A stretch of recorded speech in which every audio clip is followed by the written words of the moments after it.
nation, great is our God and King.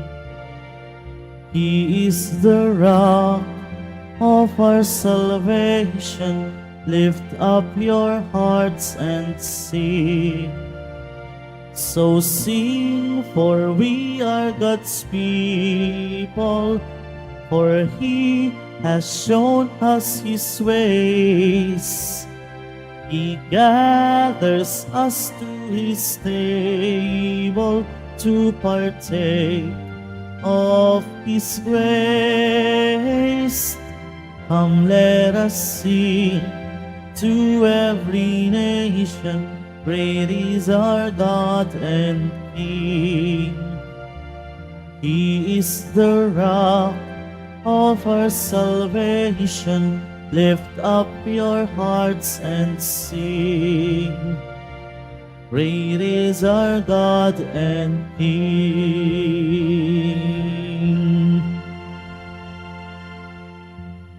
In the name of the Father, and of the Son, and of the Holy Spirit. Amen. The Lord be with you. And with your spirit, Welcome to our Pilgrim's Mass, and we gather as children of God, united in the love and mercy of Jesus of Nazareth, our Lord and Savior.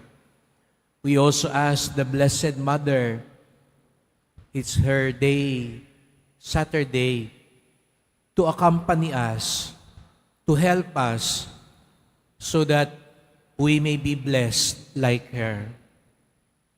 To prepare ourselves to celebrate the sacred mystery, let us call to mind our sins and beg the Lord's mercy. Lord Jesus, you are the way to the Father's kingdom. Lord, have mercy. Lord, have mercy. Christ Jesus, you are the truth that will set us free. Christ, have mercy. Christ, have mercy. Lord Jesus, you are our life and our resurrection. Lord, have mercy. Lord, have mercy. May Almighty God have mercy on us, forgive us our sins, and bring us all to everlasting life. Amen. Let us pray.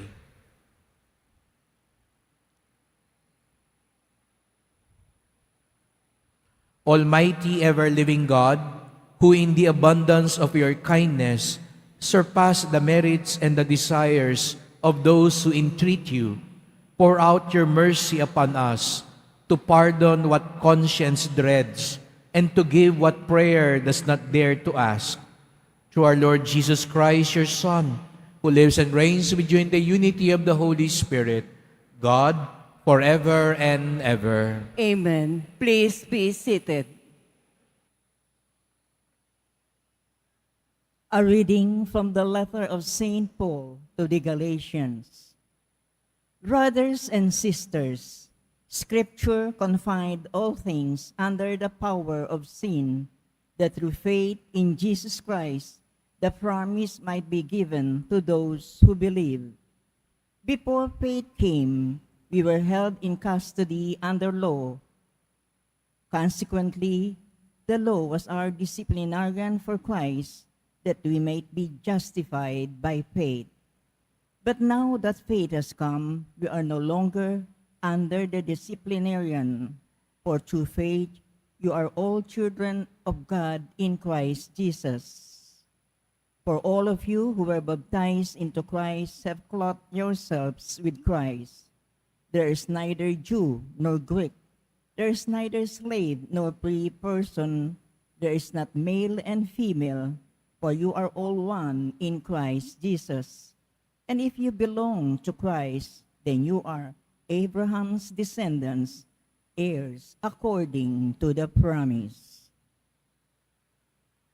The word of the Lord. Thanks be to God. The Lord remembers his covenant forever. The Lord remembers his covenant forever. Sing to him, sing his praise.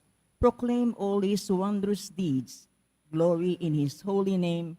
Rejoice, O hearts that seek the Lord. The Lord remembers his covenant forever. Look to the Lord in his strength. seek to serve him constantly. Recall the wondrous deeds that he has wrought, his portents, and the judgment he has uttered.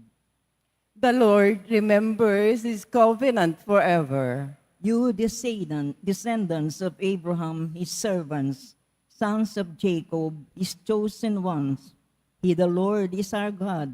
Throughout the earth his judgments prevail. The Lord remembers his covenant forever. Please all stand.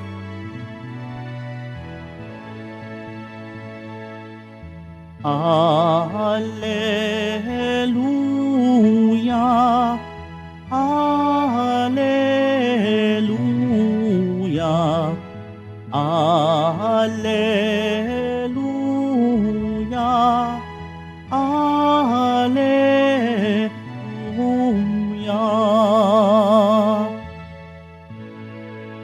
Blessed are those who hear the word of God and observe it.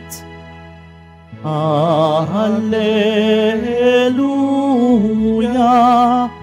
Alleluia, Alleluia,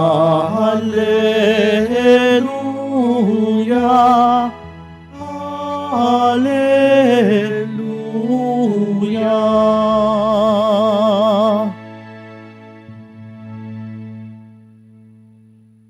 The Lord be with you. And with your spirit, A proclamation from the Holy Gospel according to Luke. glory to you, O Lord.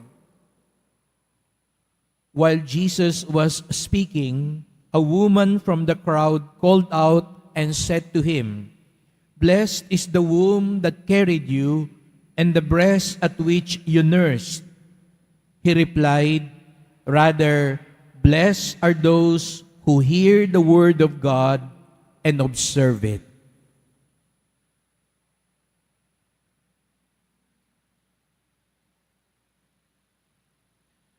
The Gospel of the Lord. Praise to you, Lord Jesus Christ. Please be seated. Welcome po sa Quiapo at tayong lahat ay tinipon ng Diyos sapagkat tayo mahal ng Diyos. Pinagdarasal din natin po ang mga nasa online, lalo na po mga may sakit, nag-aalaga sa mga may sakit. And this Mass is also dedicated for our international devotees, especially the families of our OFWs who have already been born and raised in other countries. That's why we have our English Mass here at Quiapo to also reach out to other peoples because we want more people to know and love our Lord Jesus Christ, ang ating minamahal na Nuestro Padre Jesus Nazareno. Kaya't bigyan natin siya ng parangal at palakpak at pasasalamat.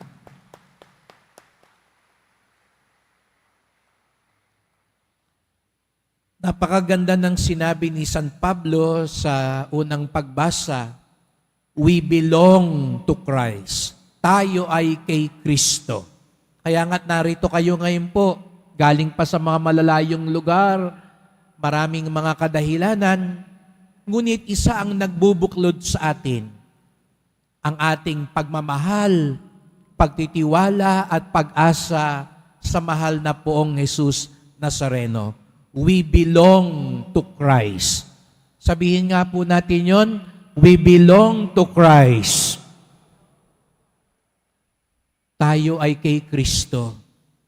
Ngunit ano nga bang ibig sabihin na tayo ay kay Kristo? Madaling sabihin, yung iba nga sa inyo, nag-aatubili pang sabihin, tayo ay kay Kristo. Yung iba nga, bumubulong lang. Pero pag nasa concert kayo, makasigaw kayo. Makapunta kayo sa rally, lalo na pag may paayuda, ang lakas ng palakpak, ang lakas ng sigaw.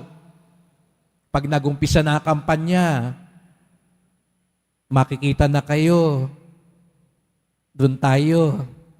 Baka nga si Father, makita nyo pa, pag may parada ng artista, makikipagsigawan. Pero para ba kay Kristo? Para ba sa Nazareno? Ganon din karubdob ang ating pagmamahal, ang ating sigasig. Tayo ay kay Kristo. We belong to Christ. But what does it mean to belong to Christ? In the gospel, somebody said, "Blessed is the womb that carried you." Mapalad ang nagluwal sa iyo. Sa wika siguro natin ngayon sabihin, ang swerte naman ng nanay mo. Yun ang sabi kay Jesus sa Nazareno. Di lang minsan po, naalala ko nung buhay pa ho ang aking ina, kapag kami may pagtitipon o kapag kasama ko siya, sasabihin ng mga iba, ang swerte nyo naman po, may anak kayong pari. Lalo na yung iba, gusto magkaanak ng pari, pero hindi pinalad. Sabi, lagi ko pong dinadasal yung anak ko, pero hindi po nagpari.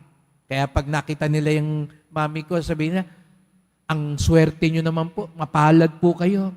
O siguro iba sa inyo, sabihin nyo, ang swerte mo naman, may anak kang engineer, may anak kang doktor, may anak kang nasa abroad.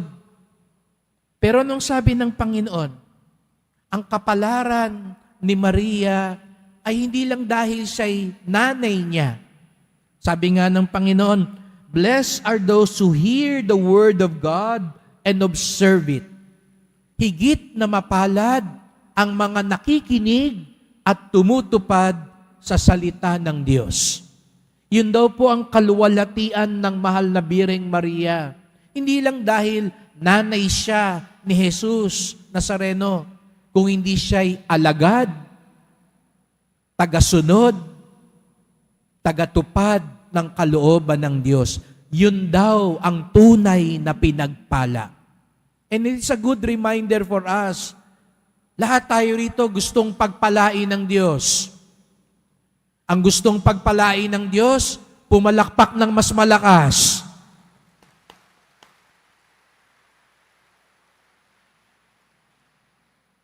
At paano tayo pagpapalain ng Diyos? Paano tayo paghihimalaan ng Diyos? Minsan nakala natin, basta magsisimba ako lagi, magnonobena ako lagi, magdadasal ako lagi, pupunta ako lagi sa Quiapo, maglalakad ako ng paluhod, magpapamisa ako. Pero ang sabi ng Panginoon, ang tunay na pinagpala ay yung nakikinig at tumutupad sa salita ng Diyos. Dahil kahit po lagi tayo nagsisimba, kung hindi rin tayo nakikinig sa salita ng Diyos at iba yung buhay natin paglabas ng simbahan, we really do not belong to Christ.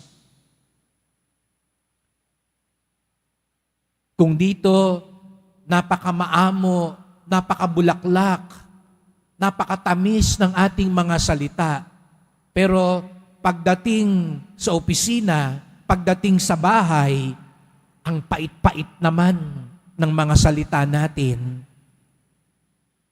Ang talas-talas na ng dila natin. Hindi tayo tunay na kabilang kay Kristo. Hindi tayo tunay na pagpapalain ng Diyos. That's why the first grace we pray, dear sisters and brothers, makinig. Makinig at tunay na tumupad. Ngunit alam nyo mga kapatid, meron tayong bagong krisis. Hindi lang krisis ng pagsunod sa Diyos. Opo, marami, aminin natin, marami na rin ang hindi sumusunod sa Diyos. Marami ang sabihin, Katoliko ako, pero okay lang pumatay. Patayin na lang yung mga kriminal na yan. Katoliko ako, deboto ako, pero sige na lang, lahat naman nagnanakaw eh. Lahat naman nagsisinungaling eh. Nagdonobena ako. Sige na. Okay lang yang magpalaglag. Okay lang yang magkipaghiwalay ka. Kisama ka kung sino gusto mo, kahit papalit-palit. Meron tayong krisis ng pagsunod.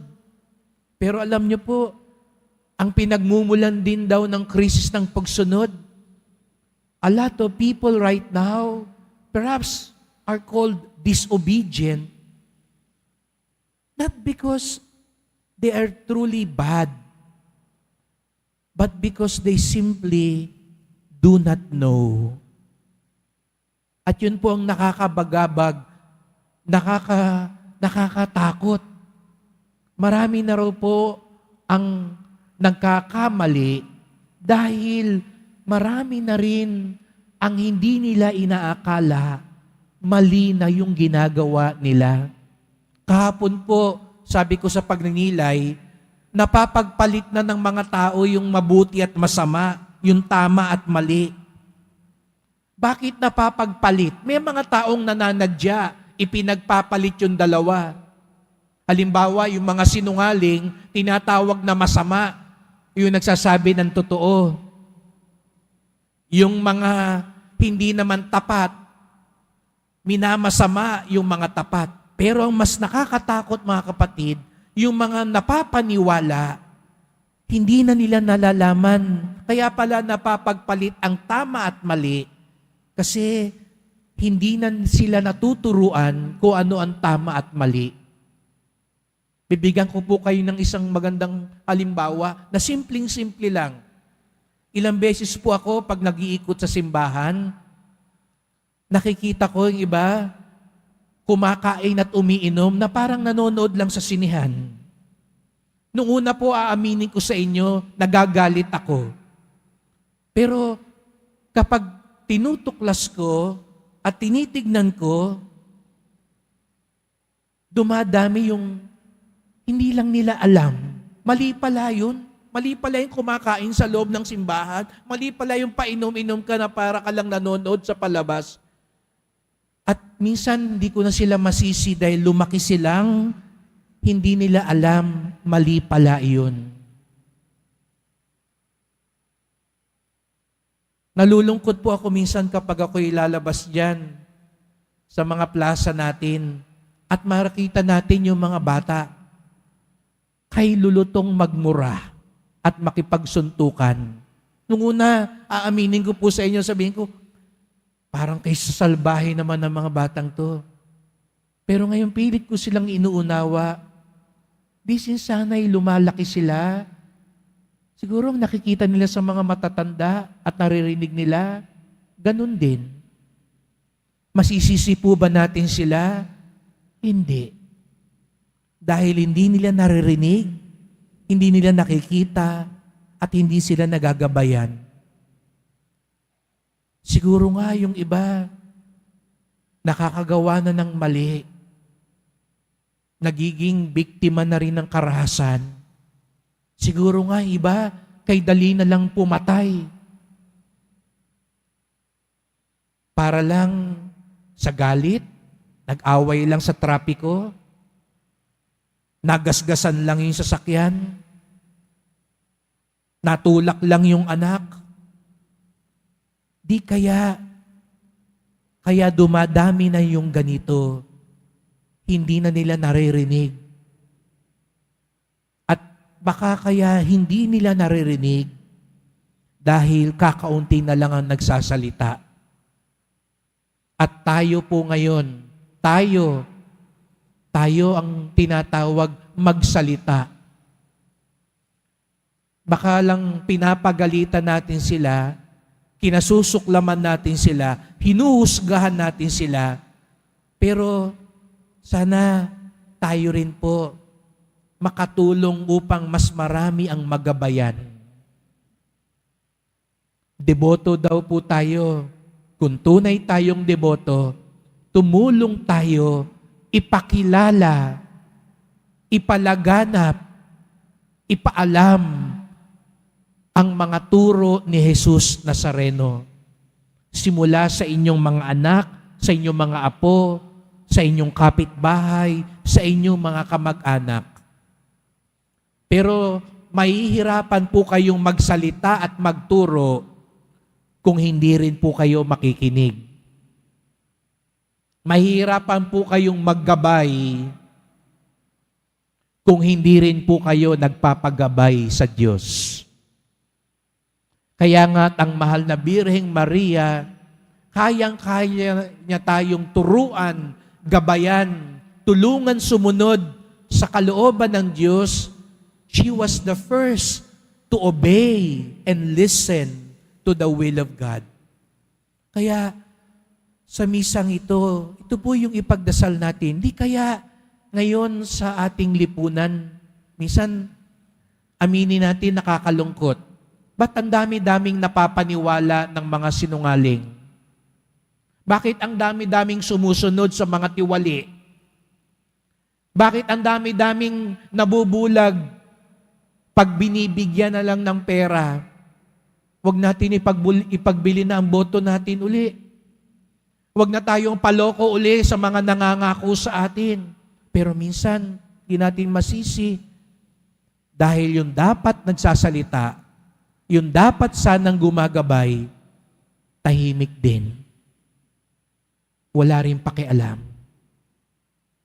Kung tayo'y tunay na kay Jesus Nazareno, if we truly belong to Christ, our first duty is to listen and to obey the will of God.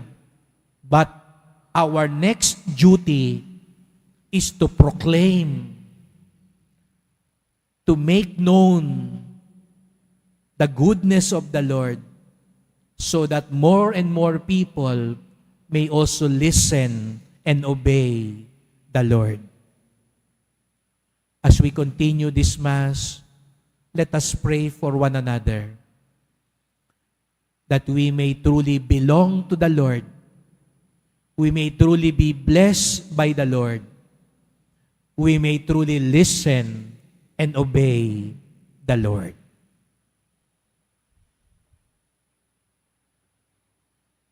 Please all stand.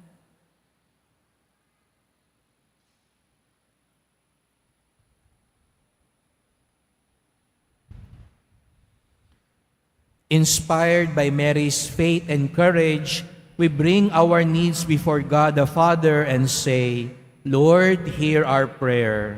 Lord, hear our prayer.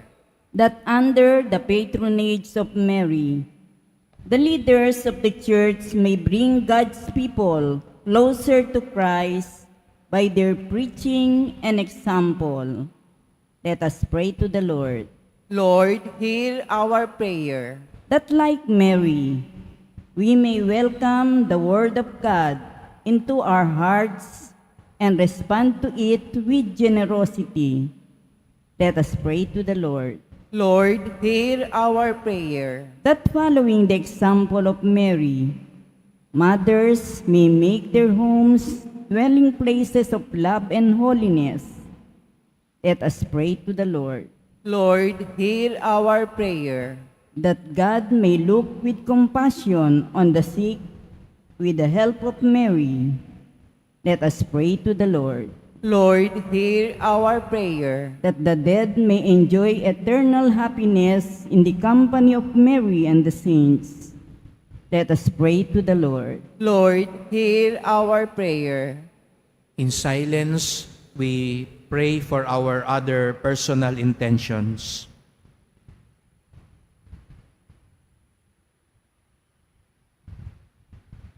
Heavenly Father, you chose Mary to be the mother of your Son. Help us through her intercession that we may treasure the memory of your Son's death and resurrection. We ask this through Christ our Lord. Amen. Please be seated.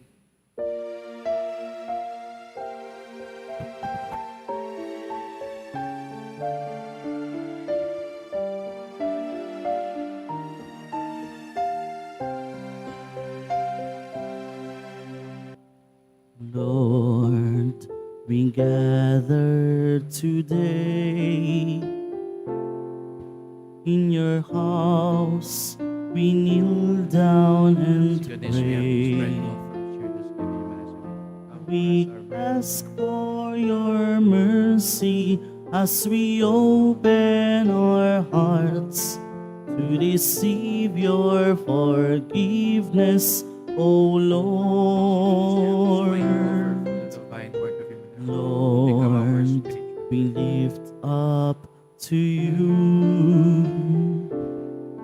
all these gifts we offer for your glory. We will eat this living bread, we will drink this saving cup, and feel your presence, O Lord. As we offer this bread and as we bring you this wine, bless them, Lord Jesus, feed us now, give us life. Send as your Spirit the source of our lives, and together we will serve you with love. Please all stand.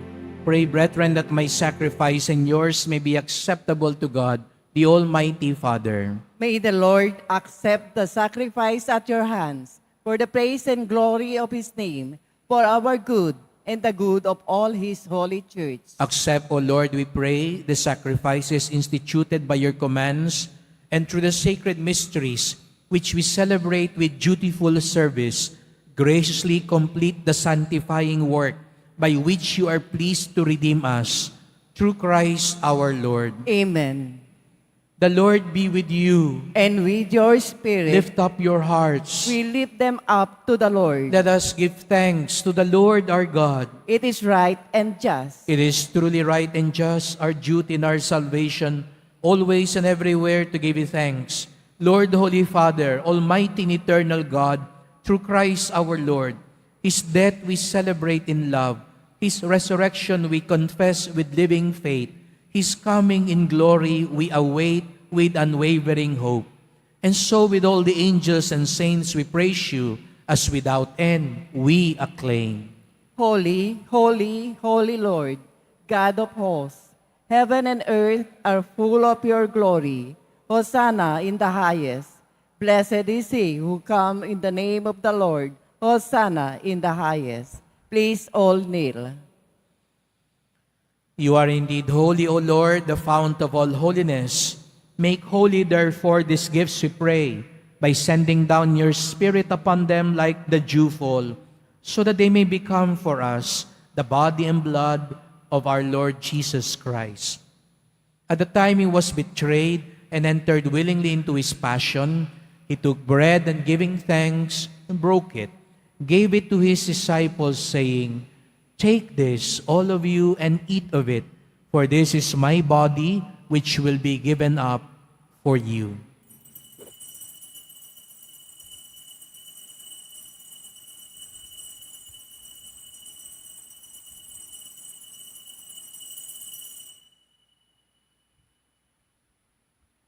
In a similar way, when supper was ended, he took the chalice, and once more giving thanks, gave it to his disciples, saying, "Take this, all of you, and drink from it, for this is the chalice of my blood, the blood of the new and eternal covenant, which will be poured out for you and for many, for the forgiveness of sins.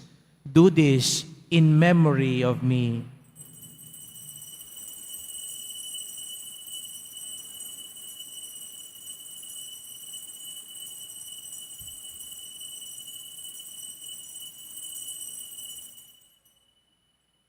Please all stand. The mystery of faith. We proclaim your death, O Lord, and profess your resurrection until you come again. Therefore, as we celebrate the memorial of his death and resurrection, we offer you, Lord, the bread of life and the chalice of salvation, giving thanks that you have held us worthy to be in your presence and minister to you. Humbly we pray that partaking of the body and blood of Christ, we may be gathered into one by the Holy Spirit. Remember, Lord, your church spread throughout the world. Bring her to the fullness of charity, together with Francis our Pope, Jose our Bishop, and all the clergy. Remember also our brothers and sisters who have fallen asleep in the hope of the resurrection, and all who have died in your mercy. Welcome them into the light of your face. Have mercy on us all, we pray, that with the Blessed Virgin Mary, Mother of God, Saint Joseph, our most chaste spouse, and all the apostles and saints who have pleased you throughout the ages, we may merit to be co-heirs to eternal life and may praise and glorify you through your Son, Jesus Christ. Through him, with him, and in him, O God, Almighty Father, in the unity of the Holy Spirit, all glory and honor is yours forever and ever. Amen. We belong to Christ because we are all children of God. Let us now pray to our Father. Our Father, Who art in heaven, hallowed be thy name. Thy kingdom come. Thy will be done on earth as it is in heaven. Give us this day our daily bread, and forgive us our trespasses, as we forgive those who trespass against us. And lead us not into temptation, but deliver us from evil. deliver us, Lord, we pray, from every evil. Graciously grant peace in our days. By the help of your mercy, we may always be free from sin, safe from all distress, as we await the blessed hope and the coming of our Savior, Jesus Christ. For the kingdom, the power, and the glory are yours, now and forever. Lord Jesus Christ, you said to your apostles, and now you're saying it to all of us, peace I leave you, my peace I give you. Lord, do not look on our sins, but look on the faith of your church, and graciously grant her peace and unity in accordance with your will, who live and reign forever and ever. Amen. The peace of the Lord be always with you. And with your spirit, Let us offer each other Christ's peace. peace. Lamb of God, you take away the sins of the world, have mercy on us. Lamb of God, you take away the sins of the world, have mercy on us. Lamb of God, you take away the sins of the world, grant us peace. Please all kneel. Behold Jesus Christ, the obedient Son of the Father, the Lamb of God who takes away the sins of the world. Blessed are those called to the supper of the Lamb. Lord, I am not worthy that you should enter under my roof, but only say the word, my soul shall be healed.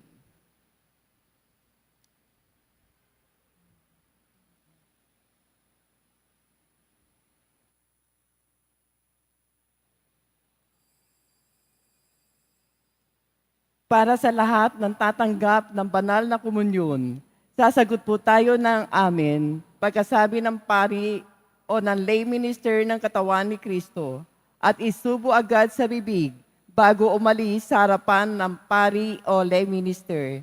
Sumunod po tayo.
Please all stand. Let us pray. Grant us, Almighty God, that we may be refreshed and nourished by the sacrament which we have received, so as to be transformed into what we consume. Through Christ our Lord. Amen. Salamat po sa inyong pagpunta sa Quiapo. Ingat po kayo sa pag-uwi. Salamat po sa mga nag-serve sa ating misa at sa inyong pong tulong sa simbahan. Mga pamisa, love offerings, online donations, yung mga kumukuha po ng medalyon at yung imahe, ito po ay pantutulong natin para maayos po natin ang kuryente ng simbahan para maging ligtas po ang ating simbahan. At salamat din po sa mga nagdadala ng bigas, delata at iba pang pang-ayuda. Ang debosyon natin sa Poong Nazareno ay nagtuturo sa atin magmalasakit sa ating kapwa. At gaya ng ginagawa natin tuwing Pilgrim's Mass, alam ko po marami sa inyo ang nagsimba dahil birthday o wedding anniversary o nasagot na po yung inyong dasal, nakapasa na sa exam, sa board, nakuha na yung visa, mag-a-abroad na. Kaya malugod ko pong gusto kayong makita at mabasbasan. Kaya mamaya, pagbaba ko po, lumapit, wag ko kayong mahiya, lumapit kayo. Kung galing kayo sa malayong lugar, sabihin nyo po sa akin, galing kayong Mindanao, Visayas, o sa Norte, para kayo po'y mabasbasan. This is our Pilgrim's Mass, and this is a moment we could say we belong to Christ, tayo ay kay Kristo, at tayo lalong pagpalain, at kung may mga dinadasal pa rin, sama-sama tayo magdasal para sa inyong mga intensyon, lalo na sa ikagagaling ng mga may sakit at iba pang pangangailangan. Tulong-tulong tayo dahil tayo ay kay Kristo. Ngunit tandaan natin, ang tunay na kay Kristo, ang tunay na pinagpala, yung nakikinig at sumusunod sa Diyos. Blessed are those who listen and obey the will of God. Blessed also are those who proclaim and let others know the will of God. The Lord be with you. And with your spirit. Blessed are you, O God, Father of our Lord Jesus Christ. You have given us your only Son to be our way to you. Make us follow him generously, faithfully, and lovingly. Merciful Jesus of Nazareth, you revealed God's grace and unconditional love for us at the cross. You set your church in this world from which true light would shine for all to see. Grant that we who enter this shrine may walk in your ways as disciples of justice, peace, mercy, and hope. We offer our prayers for the sick, the oppressed, the youth, and those in need most of your mercy. Hear our humble petitions. Bless these religious articles that we may be fervent in prayer and charity. As we continue our journey here on earth, may we set our hearts on heaven, our true home and reward, where you live and reign forever and ever. Amen. And may Almighty God bless you, the Father, and the Son, and the Holy Spirit. Amen. The Mass has been offered. Go in peace, glorifying the Lord by your life. Thanks be to God.